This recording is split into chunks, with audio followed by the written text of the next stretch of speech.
Muy buenas tardes, estamos en la primera ronda del torneo Memorial Alekhine, que se va a jugar en dos mitades, la primera, 5 primeras jornadas en París, la segunda parte en San Petersburgo.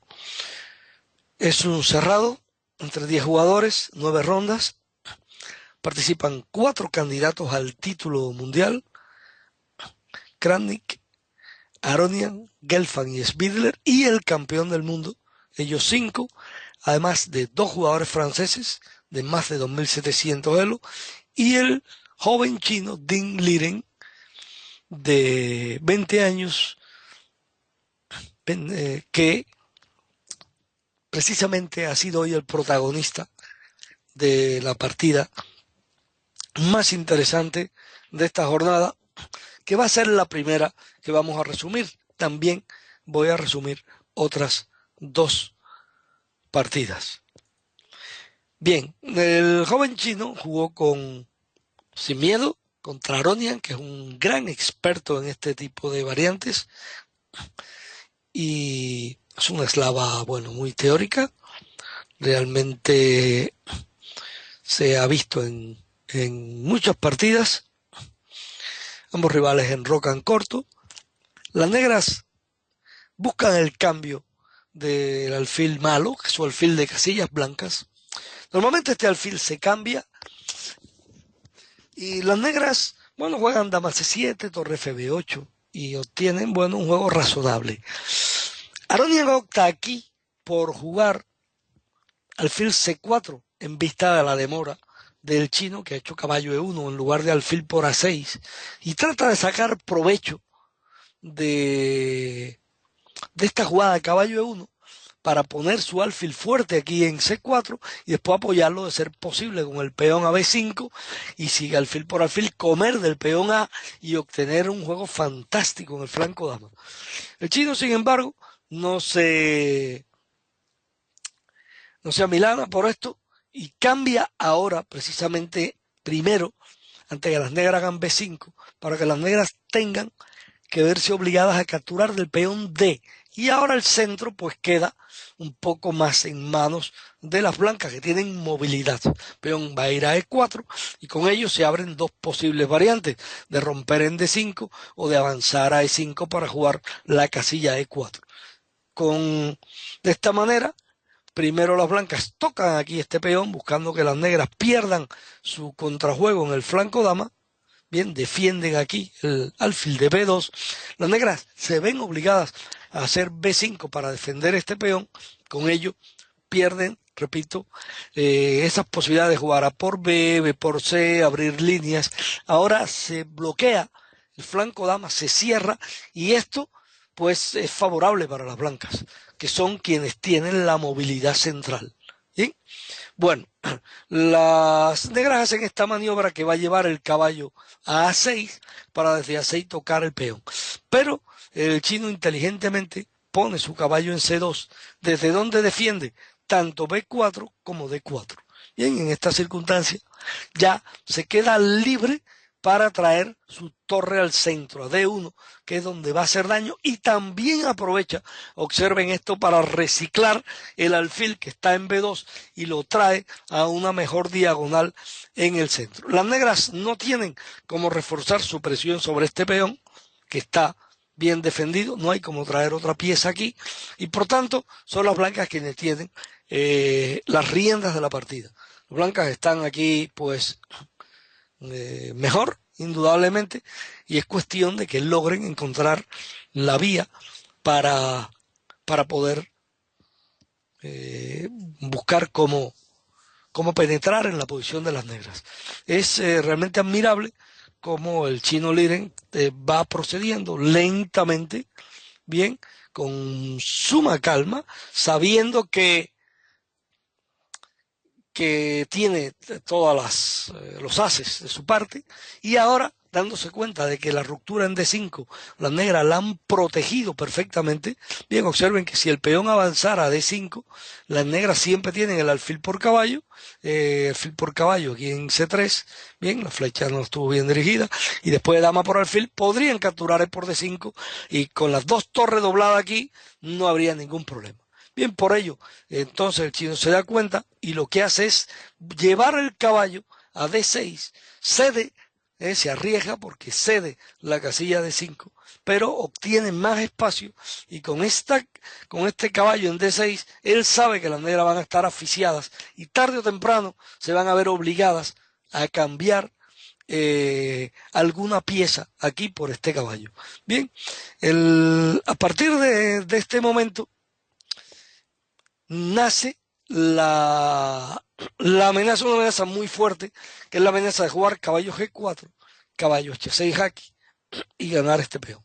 Bien, esta amenaza obliga a las negras a hacer algo que normalmente no quisieran hacer, que es hacer alfil por caballo en D6. Y cuando todo el mundo aquí esperaba que el chino, incluso yo mismo, comiera de peón, recapturara de peón C, bien, para tener los peones más cerca del centro, pues el jovencito Dean Leader come con el peón E para darle vida a su alfil y llevarlo allá, añadir pues más leña al fuego, traer otra pieza al ataque.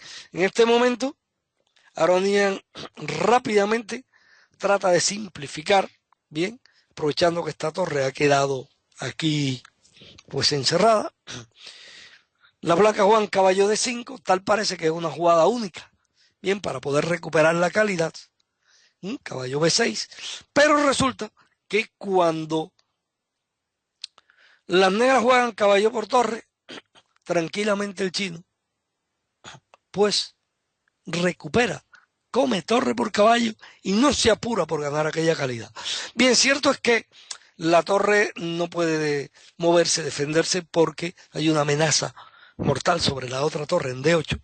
Aronian rápidamente viene con su caballo a D5, y él asume, claro, que las blancas, siempre todo parte aquí, y muchos aficionados que estaban viendo la partida, la impresión general es que las blancas iban a recuperar su calidad. Estaban esperando que lo hicieran, porque hubo una secuencia aquí de caballo por F1, y se supone que en cualquier momento las blancas harán caballo por D7. Bien, esto es lo que se esperaba, pero realmente no ocurrió así. Contra caballo D5, lo que jugó Dean Liren fue caballo por caballo. Las negras, bueno, aquí tienen una papeleta difícil, porque si toman de peón C, entonces quedan dos peones pasados aquí, que es terrible. Dos peones muy duros, muy duros, incluso se podría hacer C6 directo, torre por peón, pues dama G3, que amenazaría mate G7 y amenazaría después alfil por torre, se caería la torre.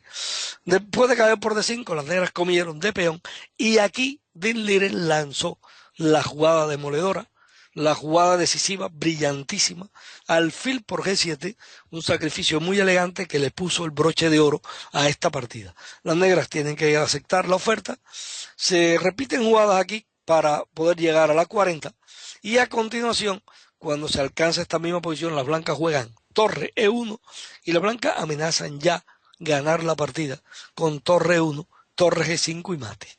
Para evitar esto, bueno, Aronian cae en esta variante, las blancas hacen torre E5, pero, claro, se amenazaba el torre G5 mate, hay que hacer H6, y ahora las blancas hacen torre H5, una jugada que es realmente decisiva, amenaza torre por peón, seguido de torre H8, y las blancas ya no tienen recursos.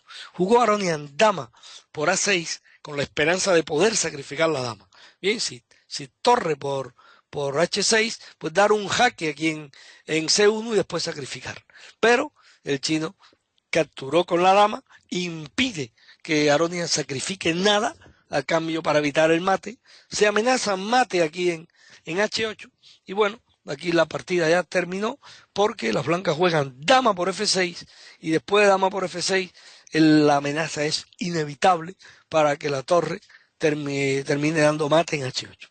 Para ello tendrían que las negras jugar su dama G7, pero entonces perderían la torre en D8 con jaque y vendría mate también en muy pocas jugadas, dama E7 o dama D7 según fuera el caso, y la torre terminaría dando mate. Bueno, fue una partida fabulosa, realmente preciosa, la primera victoria de este torneo y bueno, un comienzo muy esperanzador para un representante de la joven generación. Bien, la siguiente partida en terminar enfrentó al campeón del mundo contra Michael Adams. Cuando digo la siguiente partida en terminar, quiero decir en decidirse, porque dos partidas terminaron en tablas, con mucha lucha, pero terminaron en tablas, antes de la primera decisión, que fue esta que acabo de mostrar en el resumen de la partida de Dean Liren contra Aronia. Bien, Anand jugó la española con blanca, como es habitual. Prefirió evitar el Marshall, con una de las variantes anti-Marshall, y aquí eligió esta variante de tranquila, posicional, cambio de damas. Bueno, parecía que tenía una ligera ventaja. ¿Sí? Quizás se apresura ahora Ana, hace caballo B3, no sé si tenía que hacerla, pero bueno, es una jugada bien natural. Podía también haber hecho H3 y quitar el alfil, pero bueno, come aquí. H6, la negra evitan el alfil G5, que era muy fuerte. Y ahora, bueno, en esta posición, tal parece que las blancas tienen una ligerita ventaja. Se estaba especulando con jugadas como, por ejemplo, bien alfil de 2, bien, tranquila, para después traer la torre e impedir todo este tipo de artimañas que había aquí en la octava fila, bien, la primera fila. Anand, sin embargo, después de mucho pensar, se ve que no estaba en una gran forma porque hace H3. Y cuando ya nosotros habíamos analizado esta variante porque era muy complicada, y solo cuando el caballo regresa aquí y Anand juega caballo por peón, es entonces cuando se pone a pensar cantidad. Quizás no había visto el golpe de caballo C3. Nosotros habíamos analizado caballo C6, pero las negras tienen este recurso. Caballo C3, posteriormente dan jaque en D1 y hacen torre B6. Y bueno, quedan con un peón de menos, pero los negros tienen una excelente compensación aquí, gracias, debido a este recurso en la primera fila. Anand aparentemente no había visto eso, pues estuvo pensando muchísimo aquí y tuvo que contentarse con esta jugada que lo lleva a una posición inferior. Realmente las negras tienen pareja de alfiles y además este peón en B3 está muy débil, el flanco dama en general está débil, los dos alfiles son muy fuertes. Y bueno, pues aquí las cosas ya comienzan a pintar muy mal para Anand. Esperábamos que bloqueara con caballo C4, pero esta jugada caballo D3 fue muy débil. Quizás no se había percatado de este golpe durísimo que le infligió Adams aquí, torre D8.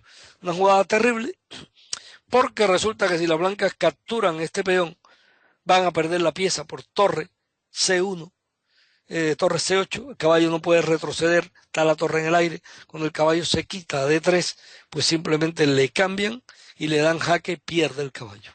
Por tanto, contra esta jugada de doblar torres, Anand tuvo que jugar caballo F4, lo cual lo llevó directamente a un final muy inferior. Tiene que llevar al rey a D2 para evitar el jaque. Y bueno, aquí le hacen esta jugada, el final queda muy mal. Bien, es un final muy duro, porque las negras tienen dos peones pasados. Las blancas tienen que obligatoriamente pues ir para allá a tratar de cambiar este peón por uno de las negras, que efectivamente lo logran, parecen neutralizar aquí, alcanzan aquí la mejor posición del final, pero las negras vienen ya con el rey, se avecinan, entonces Anand da este jaque. Realmente si no el rey negro venía a ver si las negras vienen a defender su peón en F6, la partida sería tablas, pero Adams no valientemente encontró la jugada correcta, la forma de ir al flanco dama. Había otras formas también parecidas para tratar de ganar y bueno, a partir de aquí Anand hace lo que puede, se El rey de Adams se esconde. Adams aprovecha para ganar el peón de H6, pero no llega a tiempo. Simplemente no llega a tiempo. Las negras están amenazando aquí torre B4 y B2, coronar imparablemente. Adams tuvo que ir a B6. El peón avanza a B2 y tiene ahora la última oportunidad para entregar la torre por este peón, porque de lo contrario le van a hacer torre B4. Y bueno, cuando se produce este cambio, las blancas quedan con 3 peones en el flanco rey, pero lamentablemente para ellas, el rey en H2 está muy lejos. Muy lejos, y el rey de la negra viene rápido. Había varias formas de ganar. Adams, que es muy técnico, elige esta, es decir, pasa primero la torre para luego pasar el rey. Y bueno, es una... aquí se sitúa muy bien la torre, el rey penetra F4 y bueno, en esta posición pues abandonó Ana. ¿Cómo se produciría aquí la victoria? Bueno, se ve claramente que el peón H5 no puede avanzar por este peón, se cae el peón de G5. Si el rey viene a H6, pues el negro ya quedarían en Suxuan después de rey F5. La única alternativa que quedaría para Anand sería rey F6, pero entonces le harían rey G4. Y en caso de G6, le puede hacer rey H5. Y si G7, las negras tienen tiempo de llegar con rey H6. Y bueno, de esta manera, pues, tuvo que abandonar Anand, sorprendentemente, y arrancar este torneo con una derrota. Unos minutos después se produjo también la decisión en otra de las partidas esperadas de esta ronda. 2 jugadores del equipo ruso, Vladimir Kramnik y Nikita Bityugov, un jugador muy pero muy fuerte. Kramnik evitó la teoría, Bityugov está súper preparado y hizo una reti pero de corte agresivo, porque ahora rápidamente jugó esta variante con dama E1 buscando el E4. ¿Bien? Bueno, se llegó a una posición que es muy conocida, temática. La característica principal es que este alfil en H5 se queda aquí fuera de juego. ¿Bien? Se queda en la tónica. A partir de aquí, este alfil se va a quedar fatal. Y las blancas van a basar en ello todo su juego. Bien, caballo C5, el caballo penetra F5, alfil E3. Y aquí Bityugov sacrifica una pieza para mejorar su juego, viendo que Kramnik iba mejorando su posición gradualmente, sacrifica. El sacrificio era mejor no aceptarlo, porque de lo contrario, después de peón por caballo, peón por peón, las negras jugarían F3, era muy peligrosa. Kramnik actúa aquí con tremenda sangre fría, hace esta jugada tranquilísima, F3, después de esta jugada amenaza a ganar la pieza y quitar el alfil tranquilamente. Las negras se ven obligadas a hacer este cambio, resulta ser un cambio desfavorable para las negras, porque este caballo iba a ser mejor que este alfil. Bien, este alfil malo en H5 sigue presenciando los acontecimientos desde una posición mala. Inmediatamente observen cómo Kramnik juega torre D1, una jugada que prácticamente obliga a la dama a ir a B8, que es bastante triste. Después ya quitaría este caballo de F5 y seguiría presionando. Bityugov no le gustó, por supuesto, esa alternativa de ir allá con la dama y realiza su segundo sacrificio de pieza. Caballo de 5. Bueno, tiene alguna que otra variante más fácil de aceptar que el otro. Aún así, Kramnik prefirió seguir jugando con su extraordinaria técnica y jugó caballo H4. Bien, amenazando entonces el peón por caballo. Bien, al no estar el caballo aquí en el aire en F5, obliga a que las negras cambien aquí y ahora se queda con una batalla de dama y 2 caballos contra dama y 2 alfiles.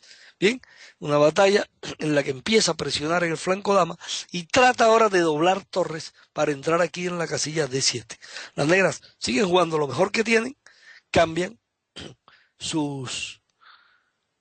una torre para evitar que vengan 2 y ahora no se veía tan claro cómo Kramnik iba a prosperar, pero siguió jugando con tremenda técnica, torre 3, mucha calma, está preparando un doblaje de aquí, por ejemplo, a lo mejor con dama C3 y dama D2, C3 y dama D1, todo ese tipo de cosas. Bien, las negras clavaron aquí el caballo y ahora pues pronto van a perder la paciencia. Las negras realmente, claro, se ven apretadas, se ven que las blancas lo están defendiendo todo, amenazan dama de 2, torre de 7, y bueno, pues en este momento Vitio fue A6 y contra dama de 2, B5. Kránik inmediatamente lanzó su torre a D7 y hay que darse cuenta de que las negras no pueden hacer torre C8 por torre por alfil. Bien, porque hay un mate aquí en la casilla de 8. Aquí, torre, dama de 8, sería jaque mate. Entonces, como las negras no pueden proteger su alfil, tienen que entrar en esta simplificación. Y parecía que ahora era perfecta esta simplificación, pero claro, no ven esta jugada elegante que hace Kránik, jugada 31, torre B7, jugada fantástica. Bien, que no pueden las negras capturar aquí por el mate en D8 y posibilita que las blancas puedan recuperar tranquilamente su peón. Yo pensaba que las blancas iban a cambiar en P8 y jugar C por B3, pero Kránik está seguro que su rival no va a tener otra cosa que cambiar aquí y se permite el lujo de comer para atrás con la torre. Bien, después de esta posición se llega ahora a una situación de crisis en la que el alfil aquí en B3, en G6 está feo. Aún así, para ganar en esta posición haría falta una super técnica y es lo que hace Kránik. Miren cómo hace. Juega G4 y ya Kránik está planeando traer este caballo desde G4, traerlo aquí hacia el flanco dama. Bien, ya está planeando hacer esa vuelta y posiblemente aquí y aquí instalarlo en esta terrible casilla C5. Las negras están incapaces de defenderse contra esto. Bien, no tienen nada que hacer, están defendiéndose. Kránik aprovecha, pone sus peones en los mejores lugares y ahora en este momento Vityugov trata de cambiar damas, pero esto le resulta fatal. Kránik juega dama D3, que está tocando allá en A6, obliga a hacer dama C8 y cuando la dama viene a C8 pues le da el jaque en C4. Cuando el rey se quita le vuelve a dar jaque y cuando el rey de nuevo se traslada a G8 remata Kránik la partida con este golpe fantástico. B5. B5, las negras están obligadas a cambiar con el peón A y entonces penetra con su dama y ahora se ve claramente el objetivo. Las blancas tienen un plan claro para coronar su peón y este alfil que está en G6, está de árbitro prácticamente, de espectador, se ve incapaz de llegar allá a tiempo para proteger la casilla A8. Vityugov trata de hacer, lo único que cabría, que era pues venir aquí a la retaguardia a tratar de molestar al rey de Kránik. Nosotros pensábamos que Kránik se iba a refugiar en G2, porque con el caballo en G2 ya no hay más ningún jaque para la dama. Cero jaques en ninguna parte del tablero. Pero entonces Vityugov tenía siempre unos trucos, sacrificando su alfil en E4 o presionando en la secta en A3 para impedir la coronación y tratar de entrar aquí en E4. Bueno, este tipo de jugada no la permitió Kránik con mucha elegancia, tranquilamente hizo A7 contra el jaque, regresó y vino aquí y a partir de aquí Kránik ya se quiere tapar en F1, que también se acaban los jaques, no hay trucos en alfil por E4 en ningún lugar, está entrando en dama, las negras no pueden venir a dama A2 a ningún lugar porque viene dama B8 jaque y entra la dama y por tanto pues Vityugov también abandonó. Bueno, fue otra victoria extraordinaria, realmente 3 partidas espectaculares de extraordinaria técnica, las victorias de Dean Liren sobre Aronian, la victoria de Adams contra Anand y la victoria de Kránik contra Vityugov. Ha sido mejor no podía haber sido el arranque de este torneo con 3 partidas de esta calidad. Bueno, mañana Miguel Illescas aquí a las 3 de la tarde, hora España, 9 de la mañana hora del ICC, 10 de la mañana hora de Argentina y Brasil, 8:08 horas en México. Bueno, ha sido un placer Nos veremos en una próxima ocasión y me volverá a llenar de alegría tenerlos a todos aquí conectados con, conmigo en esta retransmisión. Un placer y hasta una próxima ocasión.